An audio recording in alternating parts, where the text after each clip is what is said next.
Los principales agregados macroeconómicos por Sara.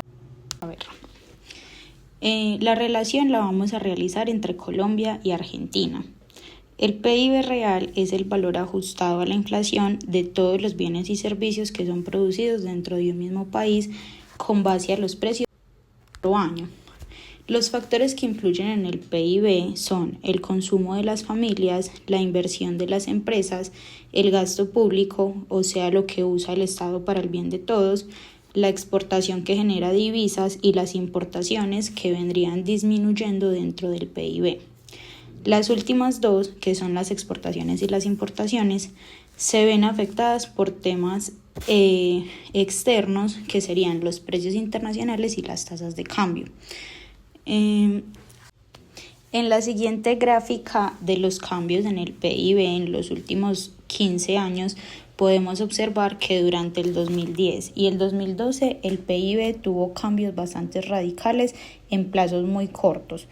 Del 2013 al 2017 el PIB tuvo una caída ya que el petróleo, que es el principal producto que se exporta en Colombia, bajó excesivamente de precio, reduciendo los ingresos y golpeando el valor del factor exportación. La inflación aumentó y el banco aumentó las tasas de interés para contenerla. Entre el 2018 y el 2019 el PIB se estaba recuperando, pero al llegar el 2020 inició la pandemia por COVID-19 y con esa pandemia llegaron cuarentenas y confinamientos que obligaron a la economía a caer, puesto que hubo cierre de empresas, alto desempleo, poco consumo y otros factores que no solo afectaron a Colombia, sino a nivel global. En el año 2021, saliendo de pandemia, todo comenzó a normalizarse nuevamente. La producción, el consumo, la exportación y a su vez el banco otorgó mejores tasas de interés, lo que le dio oportunidad a las familias y a las empresas de invertir, ahorrar o financiar y aumentar el consumo. Aún así, las empresas se prepararon para la virtualidad y retomaron las ventas y el consumo tanto nacional como internacional, lo que ayudó a que el PIB fuera más alto. En los siguientes 3 años, entre 2022 y 2025, el PIB empezó a volver a la normalidad, o al menos a la línea un poco más constante en la que se mantenía antes de la pandemia. Su baja fue rápida, ya que las tasas de interés, los precios y los costos de inversión volvieron a ser altos. Afortunadamente, se proyecta una recuperación significativa para el 2025. En otra gráfica donde comparamos Argentina con Colombia, entre el desarrollo económico de Colombia y también Argentina, se nota a simple vista que Argentina es un país mucho más inestable en su economía y además es demasiado susceptible a cambios, puesto que sus cambios son notorios en formas más intensificadas. En la época de pandemia, en el año 2020, tuvo una caída más impactante que Colombia y asimismo en el año 2021 tuvo una subida mucho más potente, pero desafortunadamente su caída se ha visto reflejada en los siguientes años, mientras que Colombia ha logrado estabilizarse. Para la inflación total y la meta que se ha tenido en los últimos años en Colombia, que sería del 3%, entre los años 2010 y 2014, la inflación total ha estado en comportamientos medianamente constantes. Han estado muy aproximados a la meta, aunque nunca ha sido exacta, pero han estado muchísimo más cerca. Durante esos años se hizo presente el fenómeno del Niño, que fueron cambios climáticos y con esos cambios hubo una menor cantidad de producción de alimentos para el año 2014. Por ende, hubo una alza de precios, la vivienda y la educación también generaron más costo de vida y lo que generó una mayor inflación, haciendo más difícil el poder adquisitivo en los años siguientes. Entre los años 2015 y 2018, la inflación tuvo una gran subida y asimismo una gran bajada. Cuando subió en 2015 y superó el 8%, fue debido al alta de precio del dólar, las secuelas del fenómeno del Niño, que no fueron solamente para los alimentos, sino también para la energía y el transporte. En los próximos años, el dólar bajó de precio, el fenómeno del Niño comenzó a desaparecer, las tasas de interés fueron más altas y le hicieron contrapeso a la inflación.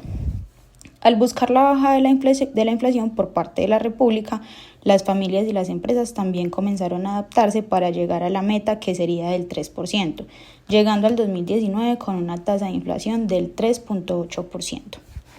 En 2020 la inflación tuvo su tasa más alta en los últimos 75 años de Colombia, ya que al estar en confinamiento la baja de precios y tasas disminuyó la demanda de los bienes y los servicios. Pero eso no fue durante mucho tiempo, porque estos confinamientos no duraron mucho tiempo. Solo fue mientras estuvo el COVID-19 más marcado, que fue en el 2020. Para los años entre 2021 y 2023, la inflación tuvo su punto más alto, superando el 12%, porque en la era de pospandemia la demanda de bienes y servicios tomó fuerza y al estar recuperándose el mundo de una crisis, había escasez de contenedores, las materias primas e importaciones subieron de precio y además hubo paros nacionales por el precio de la gasolina, los alimentos y los transportes. Desde finales de 2023 hasta la actualidad, la inflación en Colombia ha buscado estabilizarse, acercándose nuevamente mucho más a su meta, que sería el 3%. Para el caso de Argentina, no tienen una meta establecida. El cambio en la meta de Argentina es muy variable según cada año.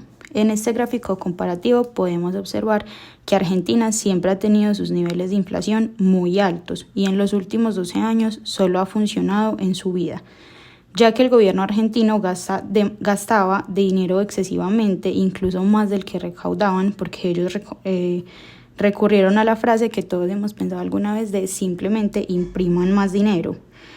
Las personas de Argentina ya no confiaban en el valor del peso y empezaron a usar otro tipo de moneda como el dólar, lo que ocasionó que se devaluara el peso. Argentina tuvo problemas para financiar en mercados internacionales, así que dependían únicamente de su moneda. Por todos esos factores, Argentina llegó a tener una inflación de incluso más del 200% en el año 2023, siendo picos excesivamente altos. Desde 2024 hasta la actualidad, la economía argentina ha buscado cambios positivos, creando estrategias como el recorte del gasto público, no imprimir más dinero, el peso comenzó a volver a su valor real y las familias tuvieron menos consumo y por ende menor demanda de bienes y servicios, lo que pudo ayudar a que se moderaran los precios. Según el DANE, con las tasas de participación, ocupación y desempleo en Colombia han habido niveles muy constantes. Su única gran diferencia o cambio drástico se dio en el año 2020 porque al estar en pandemia y confinamientos, la tasa de desempleo ascendió y a su vez la de ocupación y participación descendió. Pero eso tampoco fue durante mucho tiempo. Al acabarse las cuarentenas y adaptarnos a la vida post-pandemia, los índices volvieron a su normalidad. Por otro lado, en las tasas de desempleo de Argentina, podemos ver que siempre ha sido mucho más baja que en Colombia.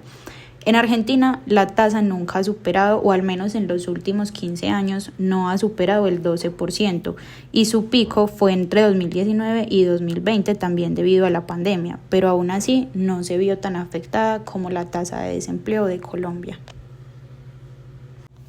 A continuación, dejo evidencia y referencias de las páginas y herramientas que utilicé